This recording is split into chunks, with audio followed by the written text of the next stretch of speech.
हाय। आज हम लोग चर्चा एक संगठन को लेकर के करेंगे जो अंतर्राष्ट्रीय संगठन है, जिसका नाम ब्रिक्स है।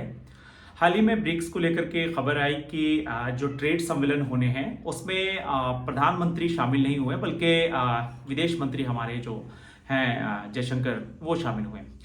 लेकिन ये माना जा रहा था कि उस सम्मेलन में प्रधानमंत्री नरेंद्र मोदी शामिल होंगे, क्योंकि इसके अलावा मतलब भारत के अलावा जो दो बड़े स्टेक होल्डर हैं ब्रिक्स के, रशिया और चाइना, उन दोनों देश के राष्ट्रपति शामिल हुए। लेकिन प्रधानमंत्री क्यों नहीं शामिल हुए, इसे समझने के लिए और ब्रिक्स क्यों ब्रिक्स को लेकर के लगातार अमेरिका उस पर हमला करता रहता है, उस पर हमेशा बयान देता रहता है कि ये ब्रिक्स जो है आने वाले समय में ख़त्म हो जाएगा और जो ब्रिक्स के जितने भी मेंबर हैं वो एक दूसरे से ही लड़ते हैं। तो हमारे साथ रेशम फातिमा है जो जेएनयू से इंटरनेशनल स्टडीज़ में मास्टर्स किया उन्होंने। उनसे समझेंगे कि रेशम, सबसे पहले तो ब्रिक्स के बारे में बताएं कि ये ब्रिक्स को लेकर के क्यों अमेरिका हमेशा बयानबाजी करता रहता है और भारत क्यों इस ट्रेड सम्मेलन में शामिल नहीं हुआ। भारत शामिल हुआ, माफ कीजिएगा, प्रधानमंत्री क्यों नहीं शामिल हुआ, जबकि पुतिन और चाइना के जो राष्ट्रपति हैं उनके साथ बहुत गर्मजोशी के साथ अभी चाइना से लौटे हैं प्रधानमंत्री। तो माना यह जा रहा था कि प्रधानमंत्री नरेंद्र मोदी शामिल होंगे। तो इन सारी वजहों को अगर आप बता सकें। तो सबसे पहले मैं आपके सबसे पहले क्वेश्चन का आंसर देती हूँ, जो कि ये ब्रिक्स है क्या।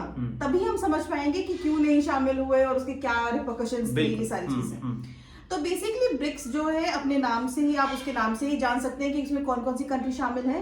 जैसे बी से ब्राजील, आर से रशिया, आई से इंडिया, सी से चाइना। 2009 में ये एक 2009 में 2009 में ये एक फोरम बना था और फिर 2010 में इसको साउथ अफ्रीका ने ज्वाइन करके ब्रिक को ब्रिक्स बना दिया।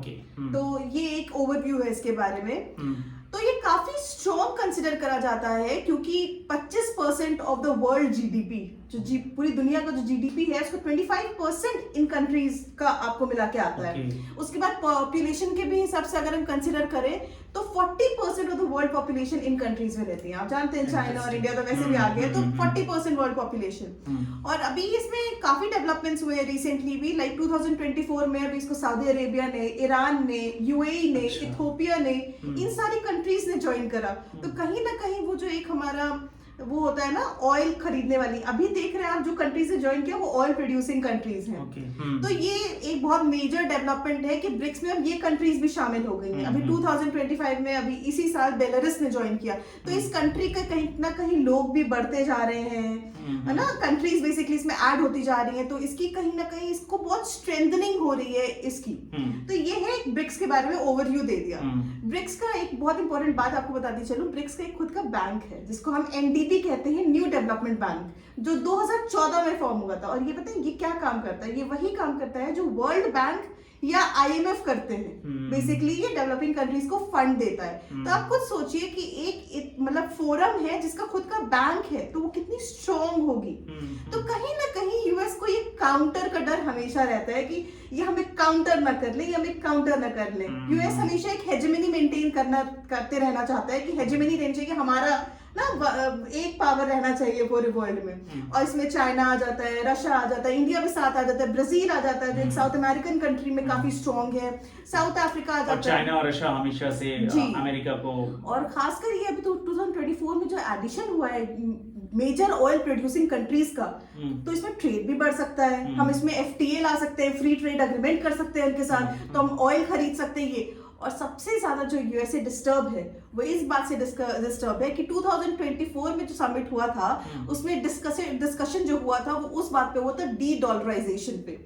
तो डी डॉलराइजेशन में आपको बताती चलूं क्या है कि पूरी जो दुनिया का ट्रेड होता है वो डॉलर में होता है, आपको पता है। सब लोग आपस में अमेरिका बयान भी देता है कि वो हमारे डॉलर को खत्म करने के लिए। जी यही इसी बात पे मैं आती हूँ, इसको आपको एक्सप्लेन करती हूँ कि चाइना इंडिया में जो ट्रेड कर रहा है वो चाइनीज येन में या इंडियन रुपी में नहीं ट्रेड कर रहा है, वो भी डॉलर में कर रहा है। तो कहीं ना कहीं एक इंटरनेशनल जो मॉनेटरी वो है, करेंसी है, वो डॉलर है। तो जो ब्रिक्स का भी मीटिंग हुई है 2024 वाली, लास्ट ईयर वाली, उसमें डिस्कस करा गया है कि हम ऐसा करें कि कोई ब्रिक्स की करेंसी लाए है जिसमें हम आपस में ट्रेड करें, या फिर जो ब्रिक्स के मेंबर होंगे, या फिर हम ब्रिक्स के मेंबर कंट्रीज जब आपस में कर रहे हैं तो अपनी ही करेंसी में ट्रेड करें, हम डॉलर ना यूज करें। तो ये एक बहुत बड़ा यूएस के लिए झटका है कि इस बात पे डिस्कशन भी कैसे जा सकता है, उनकी हेजेमनी को खतरा हो जाएगा। तो इसलिए हमेशा ब्रिक्स की कंट्रीज से नाराज रहते हैं ट्रम्प, खासकर ट्रम्प क्या यूएसए नाराज रहता है, but because Trump is the president right now, तो वो अभी नाराज हैं एंड इसीलिए वो ब्रिक्स वाली सारी कंट्रीज पे उसका जो अभी इंडिया पे जो टैरिफ हाई करा है, कहीं ना कहीं उसका रीजन ब्रिक्स भी हो सकता है, बिकॉज ब्रिक्स का पार्ट है। अमेरिका के जो ट्रेड एडवाइजर हैं, ट्रम्प के जो ट्रेड एडवाइजर हैं, वो भी ब्रिक्स को लेकर के लगातार हमलावर हैं और अभी हाल में उन्होंने बयान दिया कि ब्रिक्स के जितने भी सदस्य हैं सब एक दूसरे से लड़ रहे हैं। तो एक चीज तो समझ में आती है कि अमेरिका, जैसा कि आपने बातचीत में कही कि अमेरिका क्यों ब्रिक्स का प्रोटेस्ट कर रहा है या विरोध करता रहा है। एक जो आपसे मैं समझना चाहूंगा वो ये कि अमेरिका के अलावा मैं दूसरे देशों को उतना ज्यादा इस पर ब्रिक्स पर अटैक नहीं देखता हूँ। वेस्ट के और भी कंट्री हैं, यूरोप के और भी कंट्री हैं, अमेरिका क्यों इतना ज्यादा अटैक करता है ब्रिक्स पर? बिकॉज देखिए हमेशा मतलब पिछले एटलीस्ट 100 सालों से तो अमेरिका की हेजेमनी रही है। दूसरों को चाइना या रशिया ने काउंटर करना चाहा है, बट उन्होंने कहीं ना कहीं वो यूनिपोलर ऑर्डर बनाने की कोशिश की है दुनिया में, जो कि बहुत सारे उसके क्रिटिक्स भी हैं जो अग्री नहीं करते हैं, कहते नहीं यूनिपोलर ऑर्डर नहीं है, मल्टीपोलर ऑर्डर चल रहा है, उतने इंटेंसिटी से नहीं, बट काउंटर करता है, चाइना करता है, रशिया करता है यूएसए को। बट जो आपने ये बात मतलब जैसे फ्रांस है,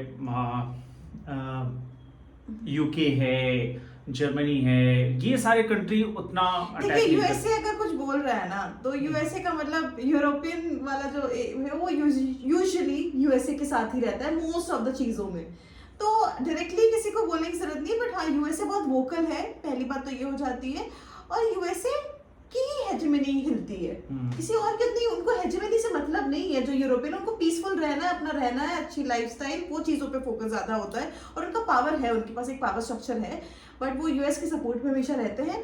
और जो आप ये बोल रहे थे कि जो उनके एडवाइजर ने कहा कि क्या ट्रम्प के जो ट्रेड एडवाइजर है वो लगातार हमलावर थे ब्रिक्स को लेकर के। और हमने एक चीज और जो देखी कि ब्रिक्स पे जिस तरह से वो अटैक कर रहे थे ट्रेड को लेकर करके भारत पर, उसका कहीं ना कहीं भारत पर दबाव दिखाया है, क्योंकि उसके बाद ही ट्रम्प ने जैसे ही प्रधानमंत्री शायद ये ट्वीट करा था कि ब्रिक्स में ऑलरेडी जो कंट्रीज हैं ब्रिक्स का मेंबर, वो आपस में ही अपने कॉन्फ्लिक्ट में है, तो ये ज्यादा दिन नहीं चल पाएगी। और उसके बाद हम लोगों ने देखा कि जो ट्रेड मतलब सेरेमनी हुई, जो सम्मेलन हुआ, उसमें हमारे प्रधानमंत्री नहीं गए, विदेश मंत्री ने पार्टिसिपेट किया। तो जो ब्रिक्स को लेकर के जो बयान आ रहे थे ट्रम्प के ट्रेड एडवाइजर का, तो वो दबाव दिखा। उसके बाद ही ट्रम्प ने प्रधानमंत्री की तारीफ की और कहा कि मैं बहुत उत्सुक हूं हमारे सबसे अच्छे मित्र प्रधानमंत्री नरेंद्र मोदी से मिलने को लेकर के। और उसके बाद तुरंत प्रधानमंत्री ने भी जवाब दिया फौरन कि मैं भी बहुत उत्सुक हूं ट्रम्प से मिलने के लिए। तो ब्रिक्स को लेकर के जिस तरह से बयानबाजी हुई या फिर प्रधानमंत्री का पार्टिसिपेट नहीं करना, जबकि दो बड़े जो देश हैं ब्रिक्स के मेंबर है, रशिया और चाइना, ये दोनों बड़ी ताकत है, ये पार्टिसिपेट कर रहे, भारत नहीं कर रहा है। हालांकि मुझे मतलब इन दो कंट्री के बाद भारत ही इतनी बड़ी ताकत है ब्रिक्स में, तो कहीं ना कहीं वो दबाव दिखा।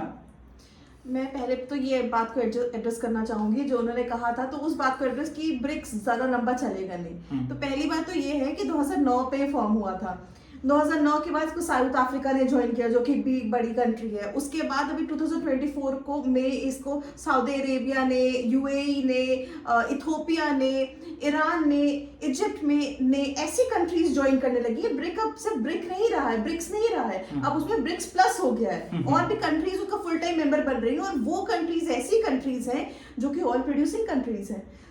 कहीं ना कहीं जब टेम्पररी दबाव यूएसए का पड़ता है तो कंट्रीज थोड़े से स्टेप लेती हैं कि मीटिंग नहीं अटेंड करी। बट मीटिंग नहीं अटेंड करने का मतलब ये नहीं कि meeting as a prime minister नहीं अटेंड करी, फॉरेन मिनिस्टर ने तो करी ना, कंट्री ने तो रिप्रेजेंट किया। ठीक है, आपको कभी कभी दिखाना पड़ता है कुछ चीजों को, बट उसका मतलब ये नहीं कि ब्रिक्स खत्म हो गया, ब्रिक्स तो बढ़ ही रहा है, ब्रिक्स प्लस हो गया। ब्रिक्स का विस्तार जो है वो कहीं ना कहीं अमेरिका के पूरे इकोनॉमी के लिए, और अमेरिका की जो पूरी एक ताकत है, चाहे वो इकोनॉमी हो या फिर जो सेना की जो ताकत है अमेरिका में, मतलब खास कर करके वो सुपर पावर वाला जो एक उनके साथ टैग है, वो कहीं ना कहीं कमजोर होगा ब्रिक्स के बढ़ने से। बिकॉज ये ऐसे जो ऑर्गेनाइजेशंस होते हैं या ग्रुपिंग होते हैं, ये कहीं ना कहीं प्रेशर तो डालता है। तो वही चीज जो कि उनका वो था ना, जो उनके जवाब थे या ट्वीट्स थे, उसमें भी दिखा।